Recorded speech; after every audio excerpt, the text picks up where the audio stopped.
Dr. Hawass, welcome to New York. I definitely want to say welcome to New York. I want to ask you a question about the gym. Reading you from a paper? Yes. Okay. Is that okay? Oh, of course. Okay, thank you. About the Gym Museum, will it now reflect modern genetic and archaeological studies that show ancient Egypt was never isolated from North Africa and Sub-Saharan Africa? And issues like noses and lips are common throughout North Africa.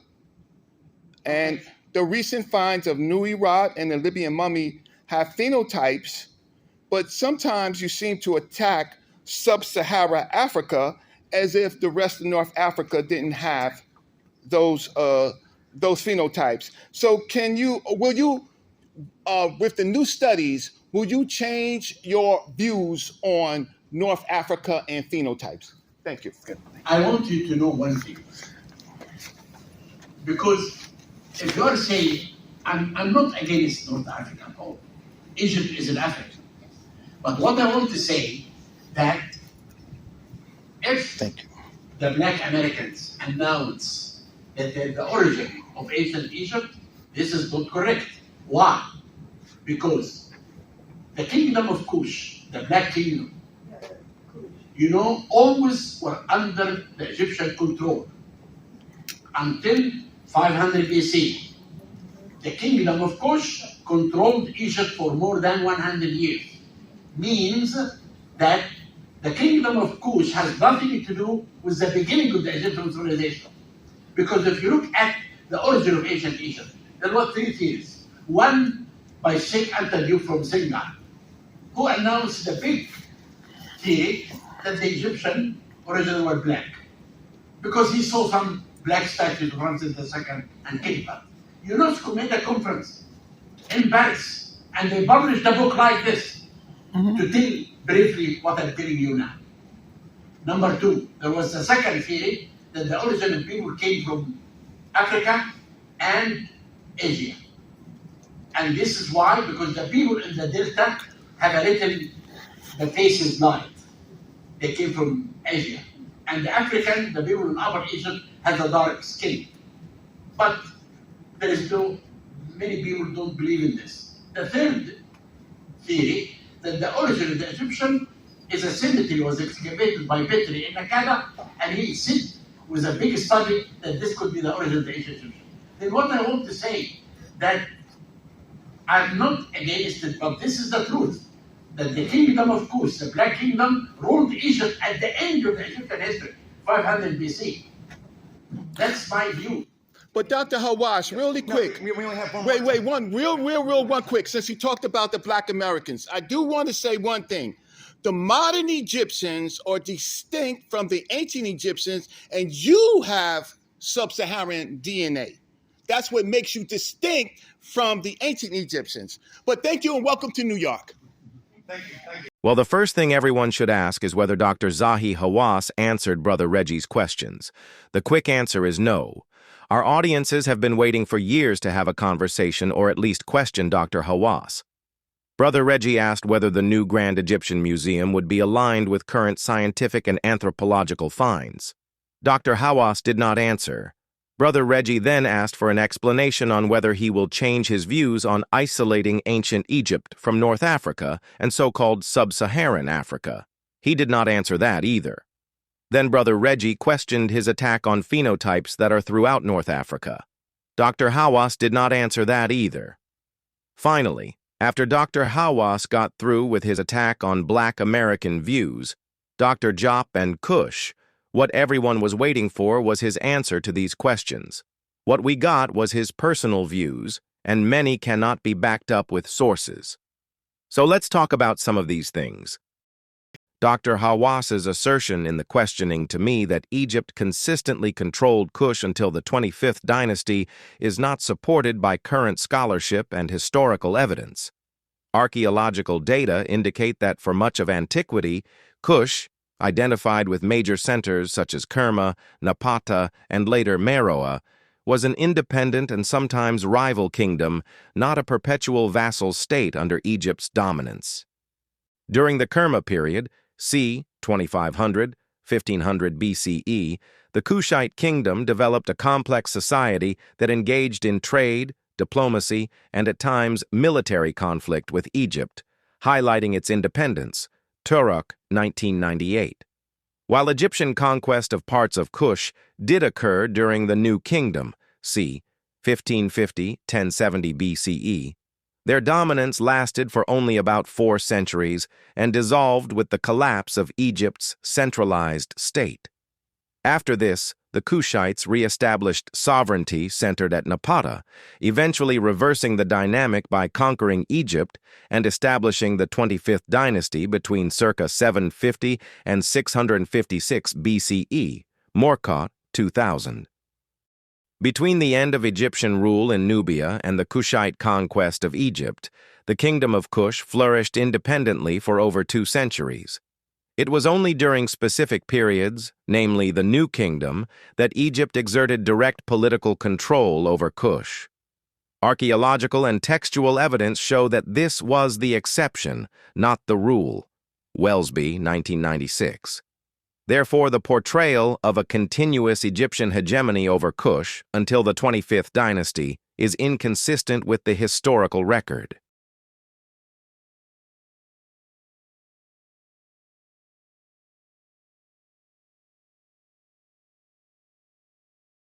The conceptual division between North Africa and Sub-Saharan Africa is largely a product of colonial history and shifting geographic narratives rather than intrinsic, long-standing differences. The Sahara, commonly presented today as a sharply defined desert boundary, has in fact shifted dramatically over time. Paleoclimatic and archaeological evidence shows it was a fertile, green region supporting diverse populations and cultures within the Holocene, with the modern hyper-arid Sahara emerging only in the past several thousand years. Cooper and Kreppelin, 2006, as cited in Drake et al., 2011. Despite this environmental dynamism, colonial powers and later scholars fixated on the Sahara as a permanent and absolute divider, using it to demarcate Arab North Africa from Black Sub-Saharan Africa. Adibe, 2019, The Republic, 2025. This division was not simply geographical, but became deeply racialized for colonial purposes, as European expansionists sought to justify separate administrative, social, and political systems across the continent. French and British colonial authorities, for example, invented and institutionalized North Africa as a non-African Mediterranean or Arab region, thereby de-Africanizing its Amazigh and other indigenous populations, while labeling areas to the south as uniquely Black Africa. The Republic, 2025. Africa is a country, 2023. Such distinctions ignored the significant cultural, religious, and historical connections, including centuries of trans-Saharan exchange, migration, and shared identity. The Republic, 2025, Ndlovu Gatsheni, 2017. These colonial constructs endured not only in historical scholarship, but also in the creation of artificial borders, which split ethnic groups, disrupted mobility, and fostered ongoing social divisions, sometimes even further entrenched by post-colonial domestic and regional politics. Wilson Center, 2025. In contemporary rhetoric, the fixed boundary of the Sahara is still employed, often functioning as a tool for perpetuating racialized notions of identity, exclusion, and otherness, thus obscuring Africa's deep and ongoing interconnectedness. Africa is a country, 2023. A growing scholarly consensus advocates re-examining and ultimately moving beyond these colonial categorizations, emphasizing a more nuanced understanding of how Africa's regions and peoples have always interacted dynamically across history. The Republic, 2025. Ndlovu Gatsheni, 2017.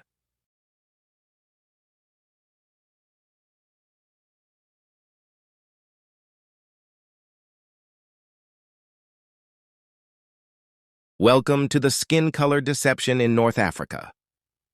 Part 1. North Africa has a complex history of human migration, cultural exchange, and genetic transformation. The region's current populations are the result of thousands of years of change, and recent scientific discoveries have challenged long-held beliefs about the origins and evolution of skin color and clines in this area. You have been lied to. Ancient North Africa was home to populations that were genetically and physically distinct from many of those living there today. Archaeological and genetic evidence indicates that the populations inhabiting North Africa 8,000 to 4,000 years ago had different physical traits, including darker skin pigmentation, compared to many present-day North African living in the region today. For example, present-day Egyptians are distinct from the ancient Egyptians. Over millennia, migrations from the Middle East, Sub-Saharan Africa, and Europe introduced new genetic lineages, gradually altering the region's genetic landscape. Colonial-era scholarship often downplayed the African roots of North African civilizations, promoting narratives that separated North Africa from the rest of the continent. These narratives contributed to misconceptions about the indigenous appearance and heritage of ancient North Africans, sometimes erasing the region's deep connections to Sub-Saharan Africa. Africans migrated from South Africa and the Rift Valley, Sub-Saharan Africa, to North Africa, particularly what is called the Green Sahara. They were brown to dark, and the SLC24A5 A111T, the light-skin allele, would come later. Genetic studies have revealed that ancient North Africans had no SLC24A5 allele, which would mean that they had a darker skin pigmentation. The transition from dark to lighter skin in North Africa is now understood as a result of admixture with populations from Europe and the Near East, particularly during and after the Neolithic period. These findings challenge older assumptions and have sparked uncomfortable conversations about identity, race, religion, and history in the region, and certainly affect long-held religious beliefs about God, creation stories, and prophets. The revelation that North Africa's ancient populations were likely darker-skinned than many modern inhabitants disrupts established social and cultural narratives. This should not matter if you are not racist. If you subscribe to racism, good luck in using science to disprove what I am saying. These scientific insights force a re-examination of identity and heritage, both within North Africa and in the broader context of African and Mediterranean history. In Part 2, we will explore the science behind skin color, including the genetic and environmental factors that influence pigmentation and how these forces shape the transformation from dark to light skin in North Africa. Sit back and get your popcorn. Modern science is rewriting the story of North Africa's past, and it's a story that deserves to be heard. This is now an evidence-based discussion, not a racial or religious one, nor a comfortable one. Future generations will hopefully cure the misdeeds of conquest and falsification for the better. Humanity has involved itself in a great sin called racial slavery because of these mistruths. It's time to repair. For nearly 2 centuries, dominant narratives, shaped by colonial-era scholarship and scientific racism, have perpetuated the misconception that North Africa was historically inhabited by light-skinned populations, fundamentally distinct from Sub-Saharan Africans. Holiday 2021, Keita 2022. This skin deception was reinforced through academic texts, museum exhibits, and media, promoting a false racial divide at the Sahara and obscuring the region's deep African roots. Sahnouni et al. 2022. Recent breakthroughs in genetics and archaeology have fundamentally challenged these outdated beliefs. Genome-wide analyses of ancient North African remains, including those from the Green Sahara and Maghreb, reveal that the earliest populations were closely related to Sub-Saharan Africans, with dark skin pigmentation as the ancestral state. Holiday 2021, Sahnouni et al. 2022. Archaeological discoveries such as the Afalu Bu Rummel Caves, 11,000, 13,000 years ago, and the Uan Muhugiag child mummy further confirm that early North Africans had dark skin, directly contradicting the myth of an ancient light-skinned North Africa, Keita 2022. Historically, the Sahara acted as a corridor rather than a barrier, enabling continuous movement and gene flow between North and Sub-Saharan Africa. The genetic diversity of contemporary North Africa reflects millennia of migration, admixture, and cultural exchange. Sanouni et al. 2022. The notion of distinct biological races and the supposed superiority of some over others was advanced by 19th and early 20th century scientists to justify colonialism and social hierarchies. These ideas embedded the myth of North African whiteness into academic and popular discourse. Keita, 2022. However, modern genetics has thoroughly debunked these pseudoscientific claims. Comprehensive studies, including the Human Genome Project, have shown that race is not a valid biological category. Human genetic variation is continuous and does not align with socially constructed racial boundaries. Holiday, 2021. Recent research, particularly since 2019, including large-scale genome projects in Morocco and studies of Amazigh, Berber populations, demonstrates the region's extraordinary genetic heterogeneity, shaped by both African and Eurasian ancestries. Sanouni et al. 2022. In summary, the belief that light-skinned Africans have always dominated North Africa is a product of skin deception, rooted in colonial-era racism rather than scientific evidence. Both ancient and modern genetic data confirm that early North Africans were predominantly dark-skinned and closely linked to sub-Saharan populations. Recent scholarship has fundamentally challenged and dismantled scientific racism, highlighting the shared and interconnected histories of African peoples north and south of the Sahara.